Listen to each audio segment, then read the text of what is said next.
मी काल सांगितल्या पद्धतीनं आज धाराशिव मध्ये जातोय. माझ्या कार्यकर्त्यांना मी वेळ दिली आहे 4 वाजताची. धाराशिव मध्ये गोर्धनवाडी या ठिकाणी मी सगळ्यांना बोलवलंय. सगळ्यांशी चर्चा करून मग मी माझा निर्णय त्या ठिकाणी जाहीर तुम्ही करेन. सही केलेली आहे की नाही या प्रश्नाचं हो किंवा नाही असं उत्तर द्या. तुम्हाला काय जे उत्तर आहे, माझी काय भूमिका आहे ती माझ्या कार्यकर्त्याशी चर्चा करून ठरणार. मी तुम्हाला सगळ्या बाबतीत एवढं सांगतो की मी ज्या पद्धतीनं सांगितलं की ही कलियुग आहे. काल मला वाटतं 2003 जून 2006 जी दुःख आणि यातना आमच्या सगळ्या परिवारानं, समदकाजीच्या परिवारानं भोगली. मला वाटतंय काल 20 वर्षाच्या नंतर तीच दुःख, तीच यातना त्याच दिवशी, कारण माझ्या वडिलांचं 3 जून 2006 रोजी अशा पद्धतीनं गोळ्या झाडून हत्या केली होती.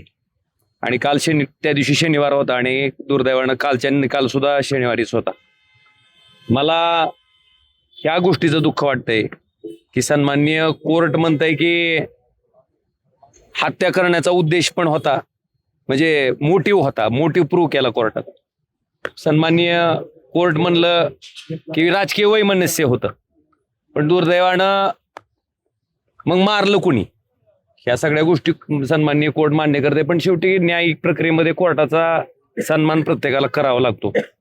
त्यामुळं कोर्टाच्या निर्णयाचा सन्मान करून त्या निर्णयाच्या विरुद्ध हायकोर्टामध्ये मी जाणार आहे. आणि अशा प्रसंगामध्ये वाईट ह्याच गोष्टीचं वाटलं की आयुष्यभर, म्हणजे ज्या दिवशी माझे वडील गेले त्या दिवशीपासून मी माझ्या राजकीय कारकिर्दीला सुरुवात केली. सुरुवात करण्याचं कारण ही माझे वडीलच होते. फक्त मला दाखवून द्यायचं होतं, त्यामुळे लोकांच्या संपर्कात गेलो. प्रत्येक माणसाच्या कामाला प्रामाणिकपणे पडायचा मी प्रयत्न माझ्या राजकीय जीवनामध्ये केलेला आहे.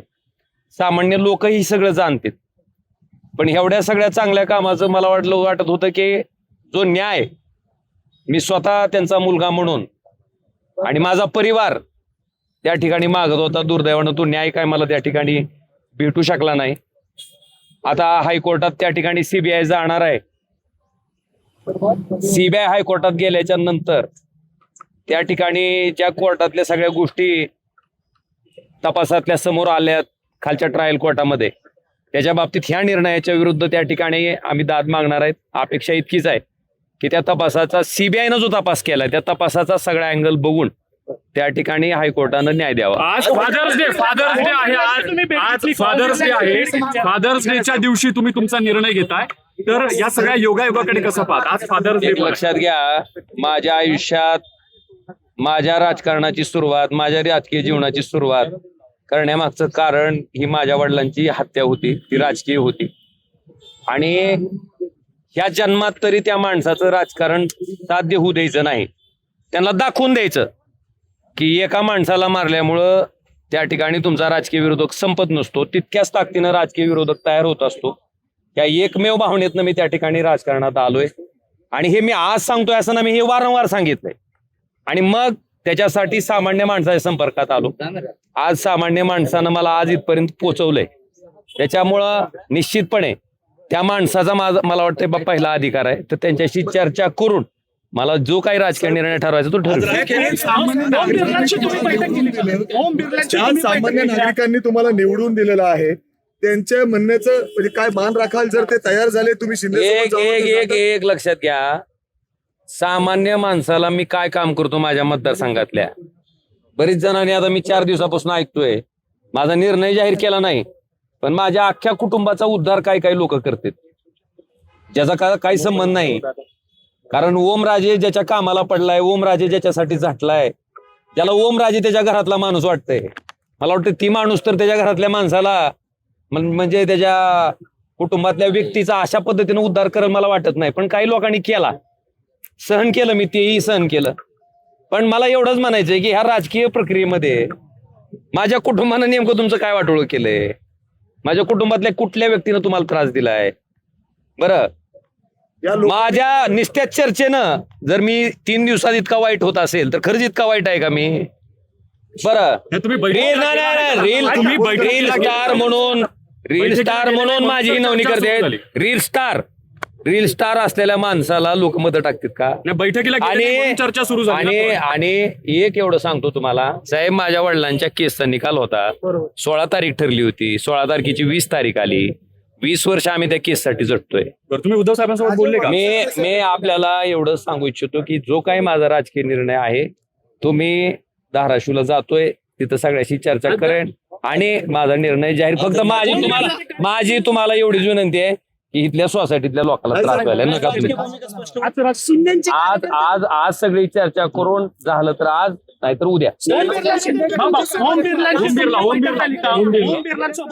ओम बिर्लांसोबत बैठक झाली.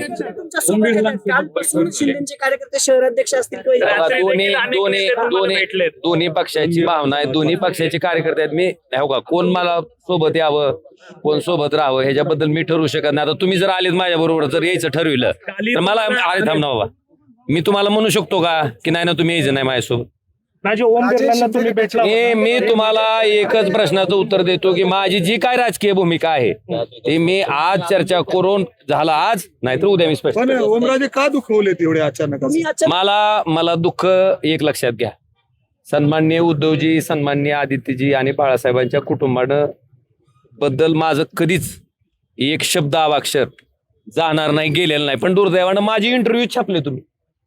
ठीक आहे, मी बोललो असेल तर तुम्ही छापा, पण न बोलताच तुम्ही जर माझी इंटरव्ह्यू तशा पद्धतीने छापणार असाल, मला वाटतं त्या गोष्टीचं मला प्रचंड दुःख आहे, वेदना आहेत. मी एक लक्षात घ्या, साधा विषय सांगतो मी. लोकसभा असेल, विधानसभा असेल, ह्या निवडणुकीमध्ये निश्चितपणे लोक पाठीशी राहिले. प्रचंड पैशाची ताकद, सगळी ताकद असताना सुद्धा. पण ज्या स्थानिक स्वराज्य संस्थेच्या निवडणुका झाल्या, तुमच्या माहितीसाठी माझ्या लोकसभा कार्यक्षेत्रामध्ये जेवढ्या पंचायत समिती आहेत, जेवढ्या नगरपालिका आहेत, त्या सगळ्या ठिकाणी अख्ख्या लोकसभेत एक सुद्धा पंचायत समिती माझी निवडून येऊ शकली नाही. एक सुद्धा नगरपालिका माझी निवडून येऊ शकली नाही. मग खरंच आम्ही इतके वाईट आहेत का? मी असेल, आमदार कैलास पाटील असतील, प्रवीण स्वामी असतील, सोपल साहेब असतील, आम्ही 24 तास लोकांसाठी देतो. तुम्ही लोकांना विचारा, मी म्हणतोय म्हणून माझ्या शब्दावर विश्वास ठेवू नका. आम्ही लोकांसाठी उपलब्ध आहेत का नाहीत? आम्ही त्यांच्यासाठी काम करतो का नाही? मग अशा परिस्थितीत मशाल ह्या चिन्हावर उभारलेल्या आमच्या लोकांना पराभवाचं तोंड का बघावं लागलं? आणि इतकं वाईट, माझा आज सोमनाथ गुरव नावाचा कार्यकर्ता धाराशिवमध्ये निवडणूक लढत होता, 3ऱ्या नंबरला जावं.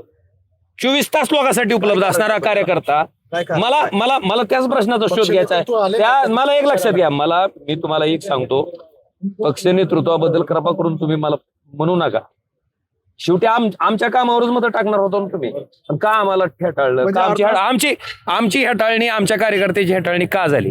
आणि एक लक्षात घ्या, की प्रश्न आहे माझ्या मनाला, त्या लाखो कार्यकर्त्याला प्रश्न आहे की बाबा आम्ही निष्ठावंत होतो, आम्ही तुमच्यासाठी उभारलो होतो, आम्ही काम. बरं, असं काय ड्रग डीलर आणून उभा केला नव्हता मी. माझा माणूस गुन्हेगारी पार्श्वभूमी असणारा नव्हता, लोकांसाठी काम करणारा होता, लोकांसाठी झटणारा. आणि ऐका, असं सगळं असताना आमच्या लोकांना पराभवाचं तोंड पाहावं लागलं, ही वस्तुस्थिती आहे. आणि म्हणून मला त्याच्याबद्दल काय म्हणायचं नाही, पण त्याचा शोध मला घ्यायचा आहे. आणि मी आज तुम्हाला एवढंच सांगतो की जो काही निर्णय घ्यायचा आहे मी आज चर्चा साहेब, सत्तेत गेल्यानंतर हे सगळं बदलेल असं वाटतं का? अरे माझा निर्णय तर होती जनरल म्हणतोय हो. आपण म्हणतोय की धाराशिवचं. आणि किती वाजता बैठक आहे म्हणाले? 4 वाजता. लोकशाही मराठी ऐका, पहा, जागरूक रहा.